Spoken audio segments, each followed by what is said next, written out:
నమస్తే.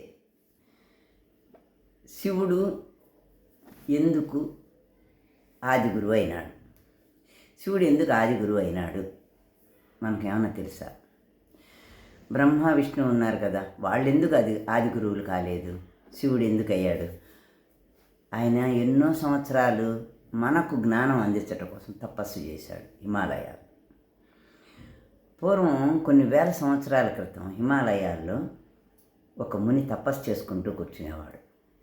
ఆ తపస్సు ధ్యానంలో ఉండేవాడు అంతే. అది తెలిసి చుట్టుపక్కల ఊళ్ళ వాళ్ళందరూ హిమాలయాల స్వామి ఉన్నాడంటేనే ఆయన దర్శించుకోవడానికి తండోపతండాలుగా వచ్చేవాళ్ళు. కానీ అంతమంది వచ్చినా కూడా ఆయన కన్నెత్తి చూడలేదు, పన్నెత్తి పలకలేదు. ఇదేంటబ్బా అసలు అని చెప్పి చాలా సంవత్సరాలు తిరిగారు, జనాలు అలసిపోతారు, విరక్తి పుట్టేసి ఆయన ఏం మాట్లాడి ఏం చెప్పడు మనకని చెప్పి ముగించేసుకున్నారు రావటం. ఎవరు జనాలు రావటంలా. అంతమంది రాకపోయినా కూడా ఒక్క 7 మాత్రం స్వామిని వదలకుండా అక్కడే ఆయనకి సేవ చేసుకుంటూ కూర్చున్నారు.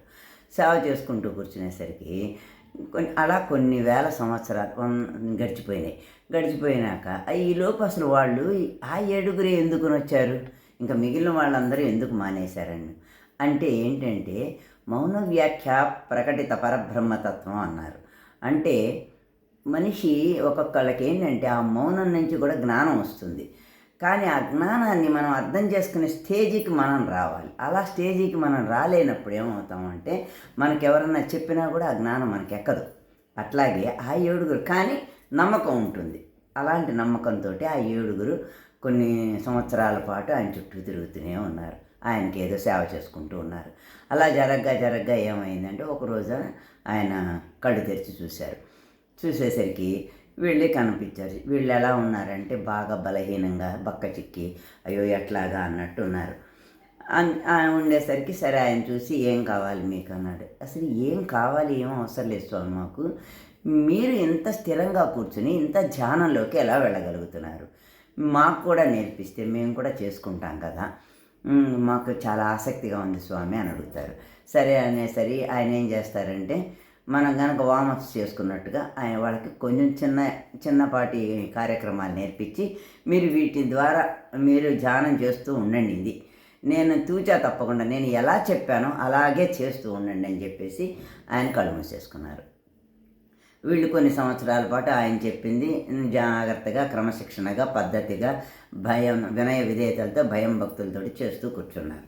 చేస్తునేసరికి మళ్ళీ కొన్ని సంవత్సరాల తర్వాత ఆయన కళ్ళు తెరిచేసరికి వీళ్ళు విపరీతమైన కాంతితోటి బంగారు రంగుతోటి మెరిసిపోతూ ఉన్నారు.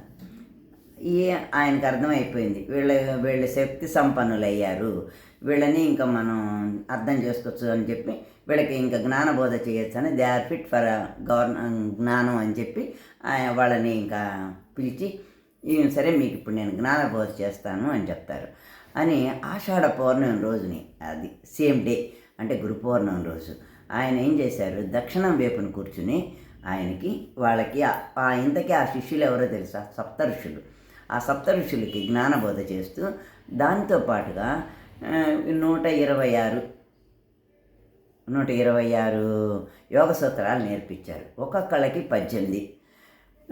18 చొప్పున నేర్పించి మీరు ఏం చేస్తారంటే దీన్ని లోక కళ్యాణం కోసమని ఉపయోగించాలి అని చెప్తారు.